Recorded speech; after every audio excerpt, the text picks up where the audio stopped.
Okay, how's it going? Hi everyone. Welcome to Once Upon a Game. It's a show where we create stories and then light them on fire and see what happens. For those who don't know me, I'm Eric. I'm the host and kind of like facilitator of most games on the channel, and I have my friend here, uh, Paul slash Leafington. Paul, Hello, yeah, how about you go ahead and introduce yourself for everyone? I am Leafington in the virtual space. If you know me from anything, it's drawing silly stuff while watching roleplay. Uh, in the meat space, I fight against Canadian immigration, and I'm really bad at it. Oh, Uh, oh man. Okay. no, I've just been trying to get my papers for here, and, Yeah. and it's been a long time.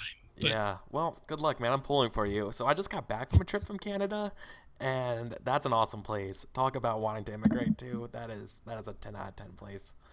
Um, well, I mean, you went to West Coast, right? that's true. Yeah, I went to Vancouver, and Vancouver is So, amazing. so that's like saying, man, Los Angeles is super cool. I want to move to New York. Oh yeah. Okay, that's true. That's true. But it's way easier to get to the west coast of Canada once you're a citizen. So, Yeah. um, Su- Yeah. This is Once Upon a Game. This is a storytelling game, a variety show where we trying to kind of like highlight GMless games and kind of like independent kind of games, as well as prepless games to show that you can kind of just wing games and have fun with people, and you don't have to know crazy amount of rules and stats and mechanics to have a really cool story. And this is something going. This is kind of an experiment for me for this week. This is episode 8, and Leamington and I we're going to be doing a first-time playthrough of a game called Lovecraftesque. And this is a game, as the title of the game might suggest, a game about cosmic horror. This is not going to be like Call of Cthulhu, like the RPG, where you're going to play a character and possibly have a chance of winning against the horror. This game will be very much like a Lovecraft story that we're crafting, where we're going to come up with a person and they are going to lose slowly. It's going to be one of those like slow burns, and then the game kind of paces itself and escalates to the very end.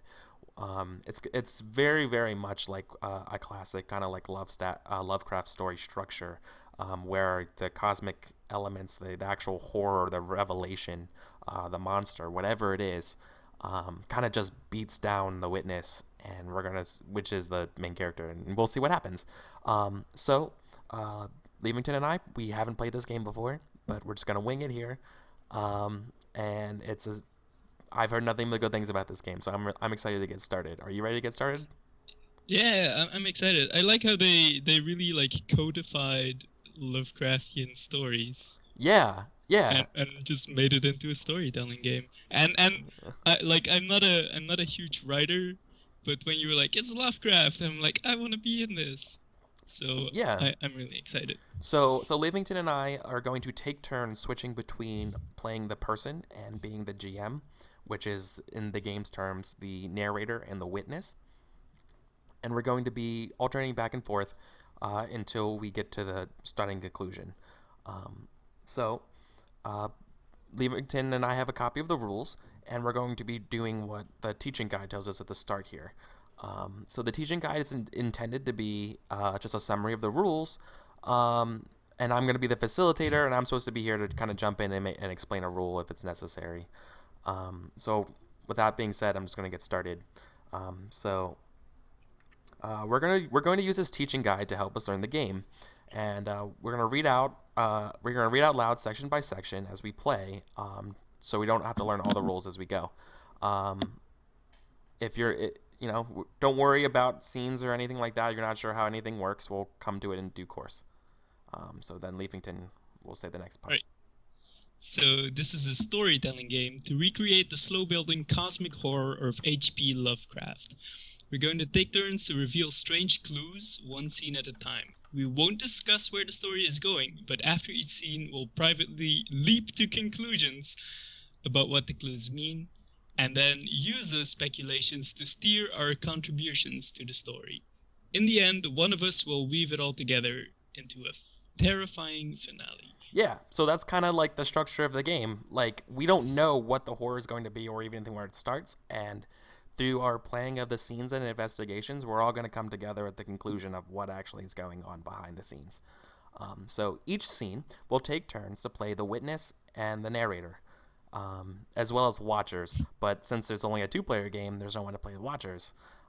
So the witness is the main character. He or she is the one who gradually uncovers a terrible, inhuman secret. They may struggle to overcome that secret, but are doomed to fail and perhaps meet a terrible end. The narrator reveals strange clues. The narrator describes the people, places, and events that the witness gets caught up in, as well as role plays the walk-on parts. And then lastly, the thing that's not being here is the watchers. Yeah, but the watchers are supposed to help the narrator. They add sort of like atmospheric, sort of like vignettes and types of stuff, and like horrifying details. As well as possibly revealing extra clues or playing as any sort of like NPCs that are required by the narrator as a way to kind of avoid me as a narrator talking to myself as another to an NPC in a way, if that ever comes up. But we'll work on that. All right. Before we start, we all have to have a clear picture of the kind of story we want to tell. Lovecraftian horror stories are about a vast, uncaring universe full of lurking monsters, alien civilizations, and terrifying gods that make human concerns seem meaningless. They don't include ghosts or werewolves or any of the monsters you see in the classic gothic horror stories, folktales, or Hollywood horror movies. Lovecraft describes alien monsters like those found in modern science fiction and presents them as denizens of an arcane horror story. The stars in space are vast and terrifying, not wondrous and inspiring. Lovecraft supports this with ancient tomes full of blasphemous secrets and sorcerous castings of sinister rituals to summon abominations from beyond. All of this is supported by a tone reminiscent of gothic horror, elaborate arcane language, forbidding and unfriendly locations, people hideous on the inside and out, who serve these alien monsters or masters, and layer upon layer of relentless detail to heighten the tense atmosphere. And then it's a facilitator, so that's you. Oh, okay. Well, now we're kind of ready to begin. We're going to start by agreeing who this witness will be, the setting of the story, and kind of go from there. So we're going to come up with things like the era, one of the main locations, and then each of us are going to have 2 additional locations that we're going to add. The name and role of the witness, like what they do in life, as well as a personality trait of this witness to start off with, as well as their source of strength. So, Leafington, what are you kind of feeling for the era and setting of the story? I mean, most Lovecraft stories occur around 1890s, 1920s. We could do modern. We could even do future. We could do way in the past. What are you feeling? There's nothing that's stopping us from doing like even a made up time. Yeah, I don't like the. I think I want to do like in the past, but not like all the way to Lovecraftian. Like what is it, like turn of the century, 1900s around? Yeah. So what are you thinking? Like the 60s? Yeah, like earlier, 60s or something like that. 60s sounds good. Or like post World War II. Yeah. Okay, so like okay. Let's do generally post World War II, like Cold War era, maybe. Okay, like Cold War era. Like yeah. Okay, Cold War era. All right. I'm gonna mark that here. Cold War. Okay, so we're in the Cold War era. What's our main type of location? I guess so. Let's either come up with locations or maybe like the name and role of our witness. So typically in Lovecraft stories, our witness isn't some crazy hero. They're usually like a doctor or just somebody who's slightly knowledgeable. They don't have to be like Robert Burns, who just be like a crazy weird poet guy or something. What are you thinking? What do you think for our name and role of our witness? or scenes? God.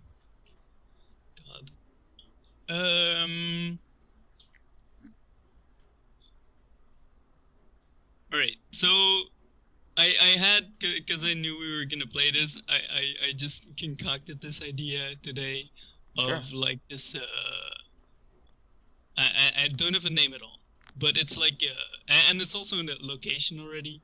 Uh, but it's in like Alaska, in Oh, like okay. this kind of remote radio station, and we're following this soldier who's like listening for like Oh, like the Russian Russian. spy planes that are gonna come in or some Oh, shit hell like that. yeah.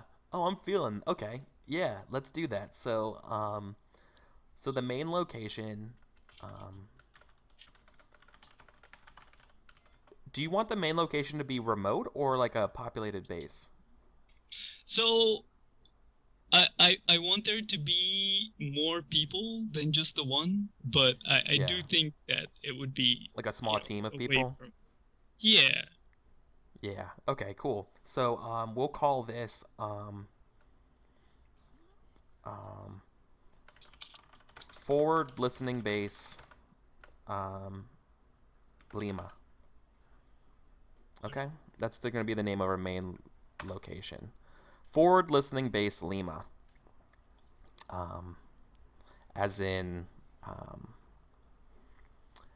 I imagine it's like a radio station or like a small group, kind of like nestled up in the I forget the name of the mountains in Alaska, but yeah, and they're there to listen for any sort of like crazy spy plane stuff like that. So they're like a forward position, away from the base. It's like a normal base.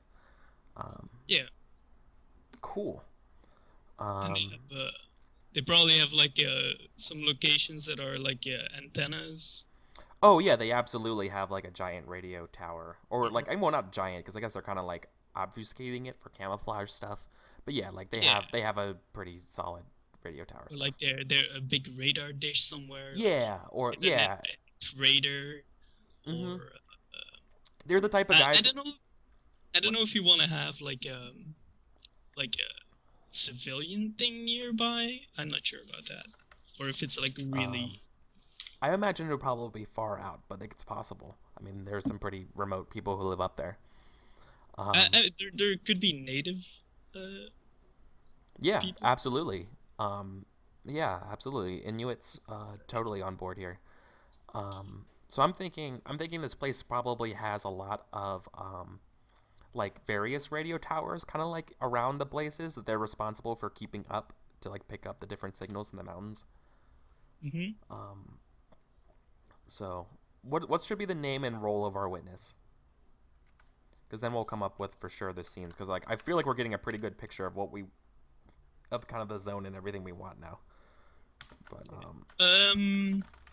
So let's do uh Nadine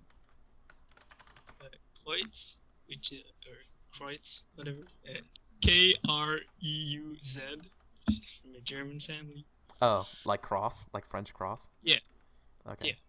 Yeah. So let's give him a ranking. Let's do sergeant, just Sure. so people don't give him anything. Oops. And U.S. military, or U.S. Army is what I should say. He's a sergeant in the army. Um, and he is a. Well, it's a female name, but Actually, he should be a it could be a lieutenant. he that's called Nadine, if you want. Oh, should it be a lady? Sure, why not? Do they have? Yeah, then I guess it wouldn't be Nathan, would it? Would it still be Nathan? No, no, I was going with Nadine, like Oh, Nadine. oh, I thought you But said Nathan. Nathan. That's why it sounded like Nathan. I'm like, okay, yeah, no, Nadine's totally. I totally want to do a female main character. All right, right. Okay, so are you cool with her being a communications officer? So like she like listens to the radio stuff. Is that Yeah, what you're thinking, like a radio operator? Yeah, exactly. And she's like just assigned to this thing. Oh, And like totally. not sure if this is a great opportunity to like, fight the Ruskies or whatever. Totally. or if this is like just some crap hole that they're sending her off to. Right? Oh, totally. So now we each need to come up with um, our alternate locations. So 2 apiece. All right.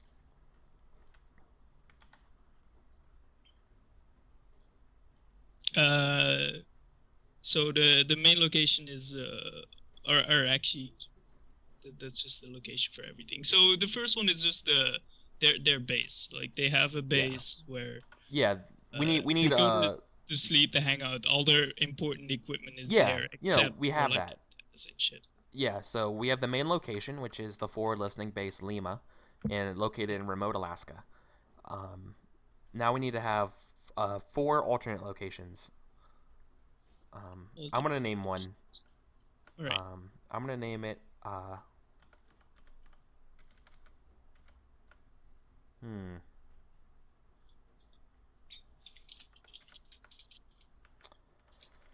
How do I want to call? Okay. Um.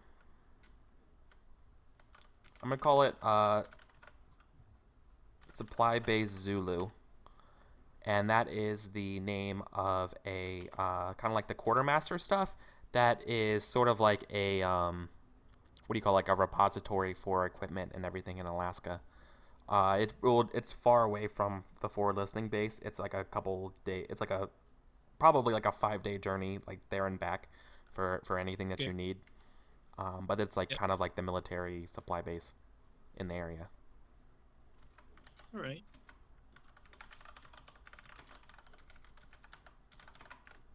And it's like 5 days away.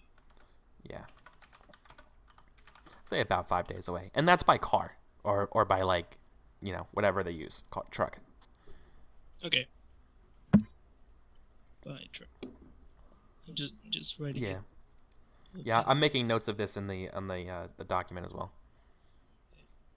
Um. So let's make another location, which is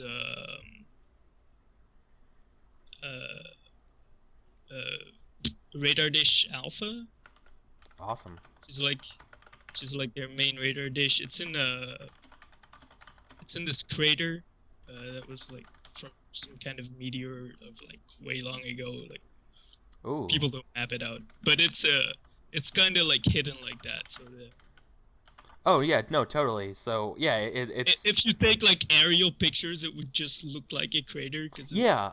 It it reminds formed me. to that shape and stuff. It's a slight spoiler, but something like that was in the latest James Bond movie. Spectre? Totally. Yeah, Inspector. Was it? Yep. Oh, I haven't seen. Is it good? Not really. But anyways. um, So we just call it the radar dish alpha. Good. yeah. Stick with the military naming theme. Yeah, for military named things. Now Yeah. I'm thinking, ooh, I need to get a good name for like an actual like Inuit place. Um, something like a mountain, but I can't think of the name. Of like a cave system or a glacier. Um,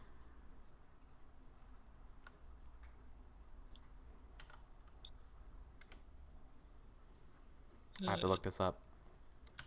Yeah. Okay, Denali.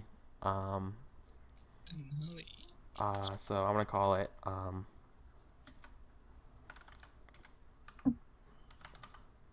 I'm just going to Denali Caves. It is a network of caves beneath. I have no idea how relation we are to Mount McKinley, or Denali, but they're close, I guess. All right. So. They are now. Yes. Right. Do this military outfit, do they know about these games? Or is it just like on the map, like here be caves? Unknown. Do they use them? No, I don't know yet. Let's see what happens in play. All right. You're welcome, Demosthenes, for using Denali instead of McKinley.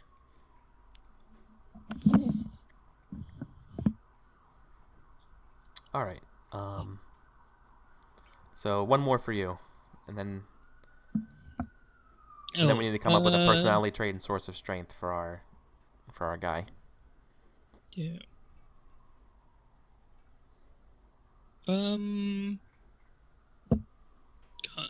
I'm kind of drawing a blank here. Maybe it's my fault for putting it so remote, and there wouldn't be anything of interest. No, it could be like a hermit, like a hermit's house, like a hunting cabin, unused. Another natural location, like a frozen lake or a forest. Ooh, I like the frozen lake one. So let's name that.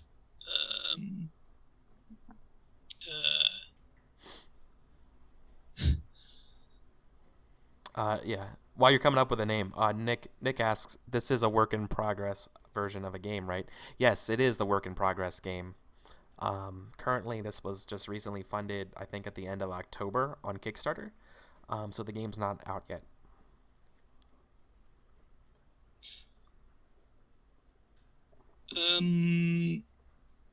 It's called. It has also an Inuit name. It's called Taktuk, which is Taktuq. Okay. Is it just called Taktuk? Yes. Okay. And it is called that because even though it's frozen, it's always a mist. Always misty? Yes.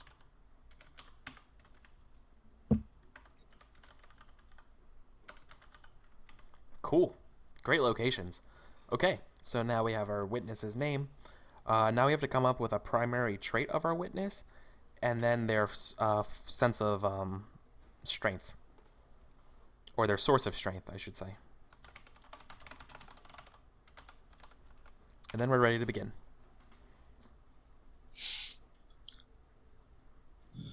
All right. So her traits first, right? Yeah, just one of them. One personality trait. So I was thinking about what you said earlier about how she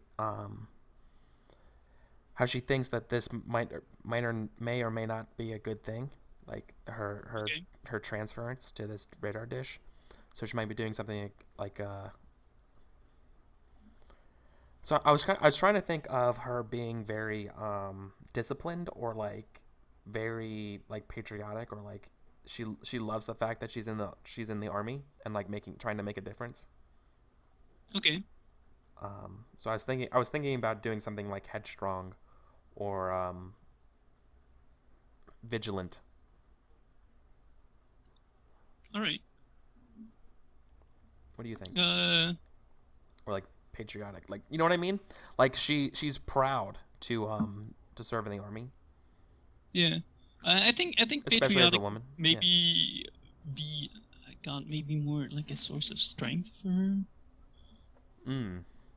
That's than true a too. Trait. Or it could be, rather. Yeah, that's also possible.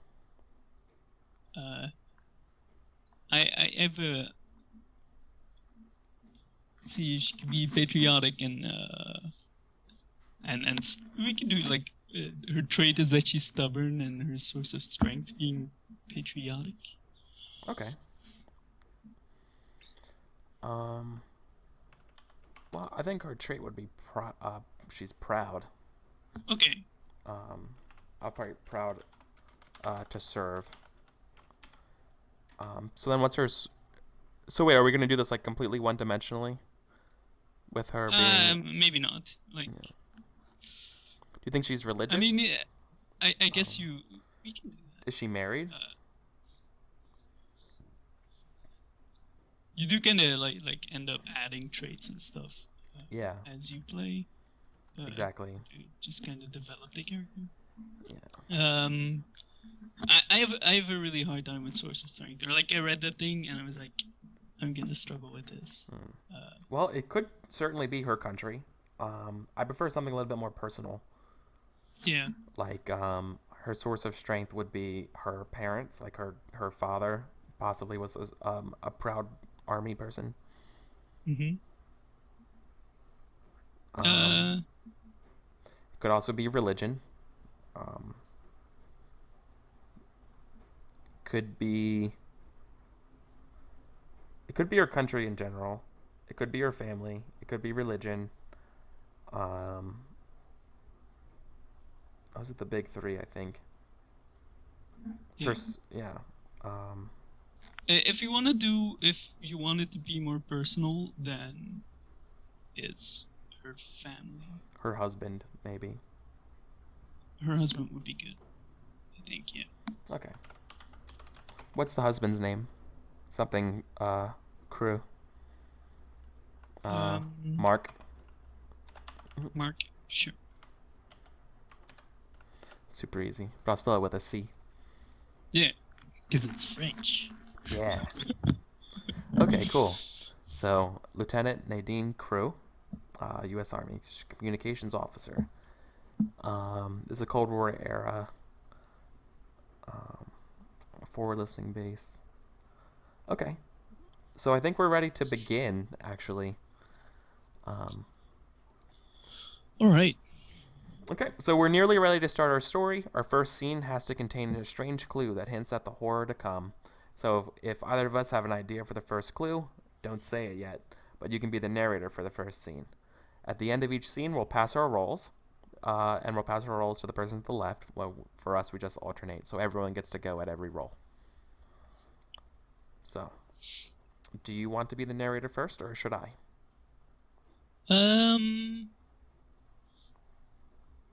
I can be the narrator first. Okay. Would you like to read the narrator passage part? Right. The narrator is like the author of a book, except they don't get to control the actions of the witness, which will be played by Eric. This turn. The narrator says where the scene is set and who is there apart from the witness. They describe the world and anyone the witness meets. They say what the other characters do and play with them the way an actor plays a character in a movie. The narrator should bring the watchers in by pausing often. Well, we don't have watchers, so we don't have to do that. Yeah. But it would be to allow them to contribute details and elaborations, asking them questions about the scene and building on their answers. Finally, they get to choose when to end the scene. So now, as the witness is the main character and is in every scene. When it's your turn to play the witness, you speak for them, again, just like an actor in a movie. You also say what the witness is doing, but it's the narrator's job to tell you the results of your actions. The narrator is always free to interrupt and tell you the straightforward action that you're describing is going to be harder than you thought. Finally, and perhaps most importantly, you describe the witness's thoughts and feelings, especially their fears and attempts to rationalize the things that they see. And since we don't have a watcher, we can ignore that part. So, let's start the scene. All right. So the scene starts where Nadine first gets onto forward listening base Lima. Okay. They've been driving up with like their truck. Like they have a big truck because every time they drive up and down, like it takes them 10 days. So they have a big truck. They load up all the supplies they have to, and they have like several people, so they can pretty much just like keep going until they get back.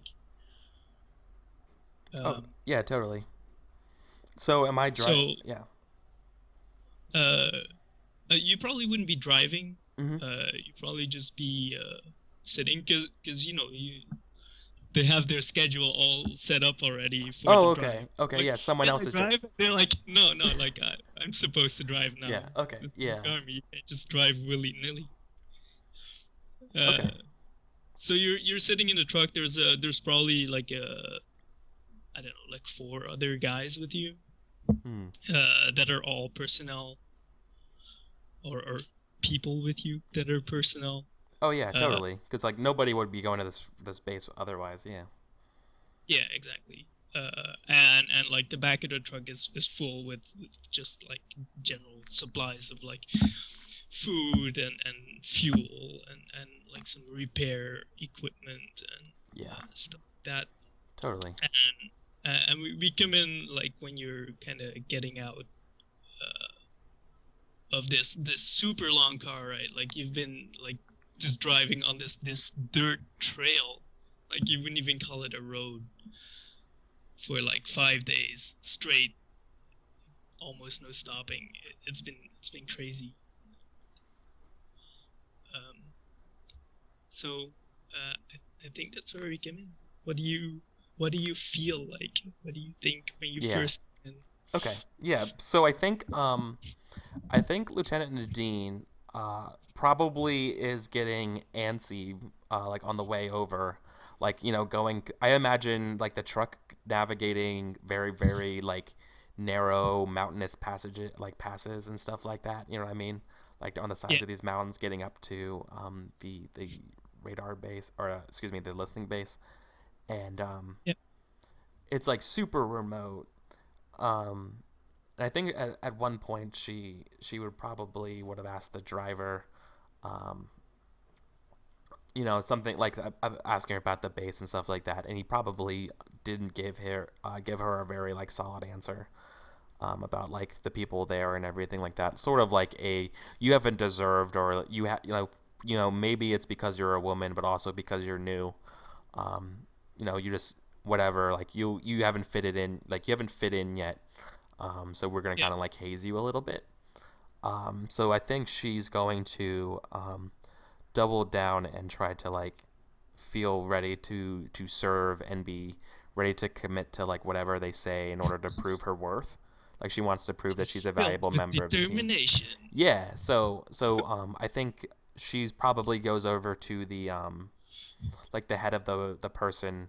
I imagine she's in her like winter fatigues, right? So like like the olive clothes, but also like the white kind of um Yeah, like outerwear with like the fur around the outside of or like the fur lined hood, and she like salutes the uh, commanding officer, and it says like Lieutenant Dean Crow reporting for duty, and while she's like holding her like olive duffel bag with her belongings in it. right.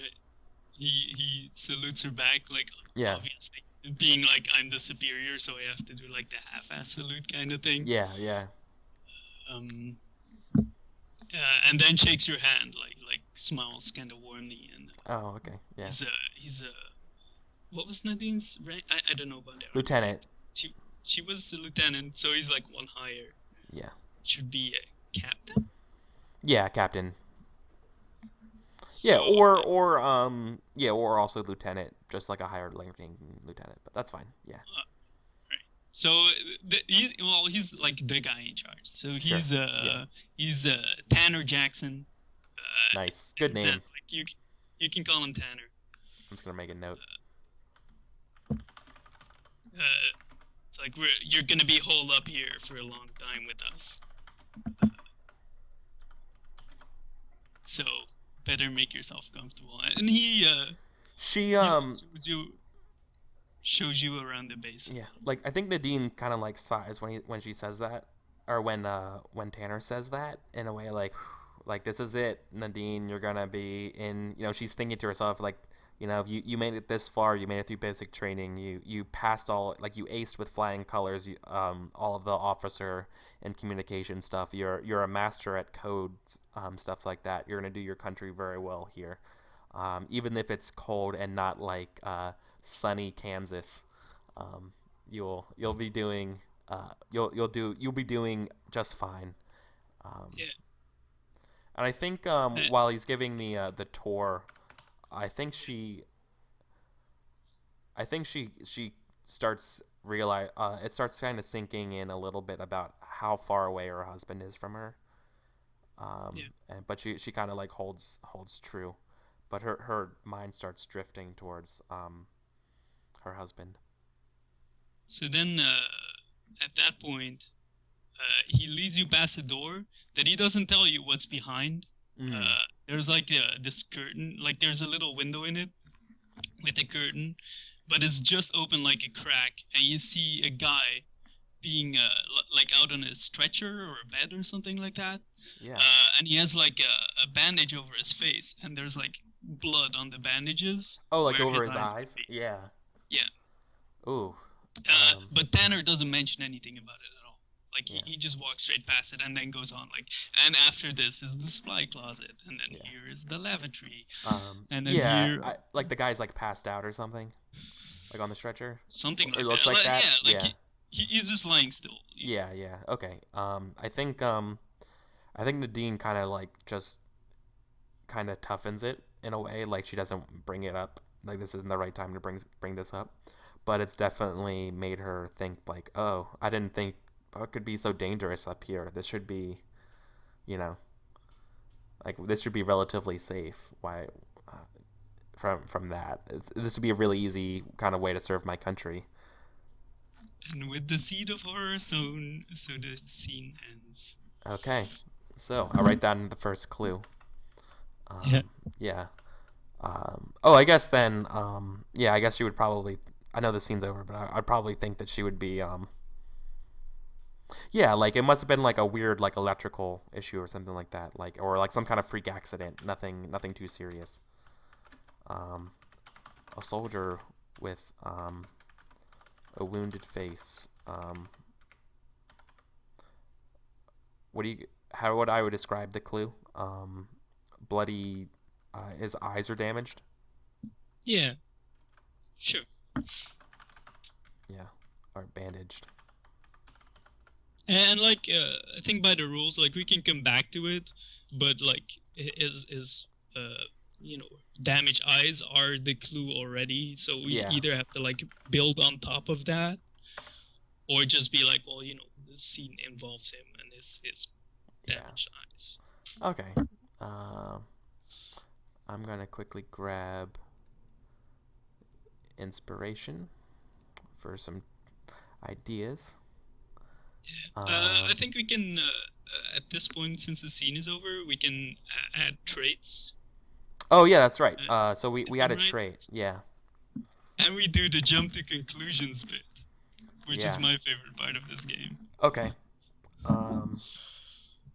So what kind of trait do you think Nadine earned? I think Nadine has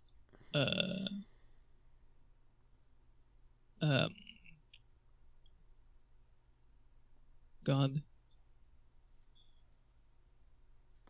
Could be just I mean, do you have to add a trait? Because I don't think you have to. It's more like she just I think I more just exemplified her eagerness to serve. Yeah, I think it kind of works on the thing, like there's obstacles in her way, but she can overcome them. Yeah. Okay. And they just made it clearer that there are actual, bad things out here. Yeah. So. So I think it just works with the. Yep. And then our conclusions, though, we keep them secret, right? Yeah, we keep them secret. Yeah. So this is the coolest part of the game. So we're going to be continually writing down these clues when we each do these scenes. But Leafington and I, we will not be talking about what we think the conclusion is about these clues and what they lead to.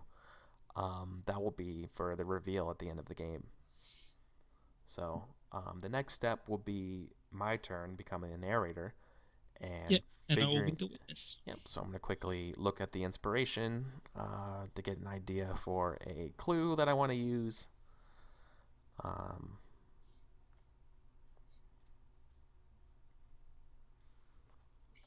Ooh, got it. Okay. So we are going to fast forward about a day or two. So Lieutenant Nadine has been like situated into the camp, and we are currently at what do you call it when you're learning everything at the start? Um, when you're getting familiar, like someone's training you to get you up to Briefing? speed. What? Like a briefing? Yeah, briefing. There's another word for it. It's escaping me. Orientation. Like, Alright. so she like you're basically there. Getting orientated on the various like communication array at the base, and like what to listen for and what not to like what to ignore and that kind of stuff, right? Yeah. So so it's the second day, and there's another soldier with her, not Tanner Jackson, but like a lower ranking communications officer, probably by the name of let's do Robbie Stormbuck. They just call him Buck. Um, and Robbie is showing Nadine like all the various controls. So like imagine something like like the various like radio operators with the very like analog like antennas and dials that kind of go back and forth and stuff like that. Like the spectrometer kind of stuff. Yeah, yeah. Or it looks kind of like a Geiger counter in a way. Like it kind of just has those sort of like wavy needles and all these various dials and like one of those like analog headsets with the curly wires. Um, So Nadine is like, listening to his instructions and following him, but she yeah, like tries to like distance herself physically from her because he's not Buck because it, it's in his last name, but because yeah. he's So like Randy with like the opposite sex. Like he's just over the top. yeah, he's like And, laying it on thick, right? And yeah, so he's laying and it she's on thick. married, and he's like just doesn't want to anything with Yeah, it. and he's also being very condescending. So Robbie is like, hey, like, so little lady, so this is how you turn these dials right here. You just gotta get just right, like being very Oh God. what's the word? Let's see, last licentious, is that the word? Lascivious, I don't know. Anyways, like just very very just like sexually innuendo kind of stuff with the Yeah. dials, right? And there's like, okay, so you want to turn just to 1450, yeah, just like that. No, so I mean, like like grabs her hand or like goes to grab her hand to like, no, Yeah, I gotta do a little bit more, right? yeah. Just And and she like pulls it away and lets him do it, and then yeah, it's it's like like, all right. that's fine. As soon as he Oh leaves, yeah, like now I can do it. Let me do my yeah. job. God damn it. But she So doesn't. She doesn't really voice it, but she's learned over the day because they licentious. saddled her Thank with you, Buck. Nick. Yeah, yeah. So like this They is they just saddled her with Buck, and she's like, all right. Like if I just don't, if I don't give him anything, yeah, he no, doesn't totally. get too crazy. So he's like, all right, well, I gotta go hit the head for a second. So go ahead and get yourself all nice and comfy here, because Yeah. we're gonna be friends all day today. And so like so Robbie leaves. And what does Nadine do with this array of communication stuff in front of her? Yeah. So like she's been briefed on the equipment, like Yeah, like everything so Robbie she's said. like immediately Yeah. like headphones on and like playing with these dials and like Okay. you know I remember this. I know Okay. how this works and like just checking if everything works as if it was in training. Sure. Um. So she's going through her routines, right? Yep. So she has her headphones on, and she hears Nadine get called, or no, I'm sorry, she hears Natty get called, and Natty is her nickname that her husband calls her over the radio, and it's in her husband's voice for like a second, but when she looks up, she sees it's Robbie, was like looking at her like trying to get her attention. And with that, I think that will be the second clue.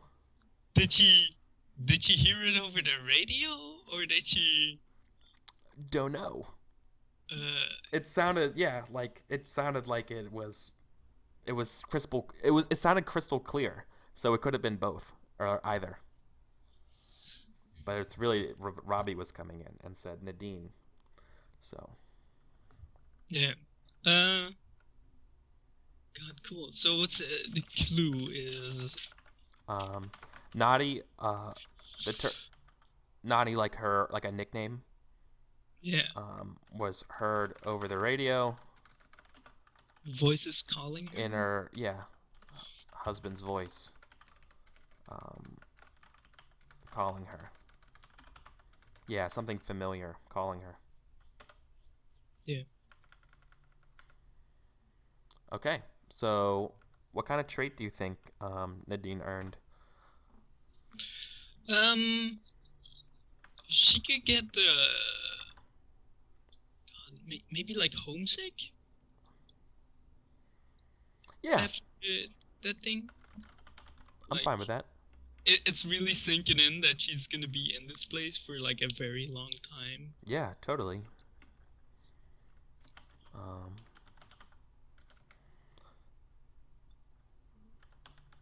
Totally not looking at Nick and how he spells licentious, so I know how to spell it right.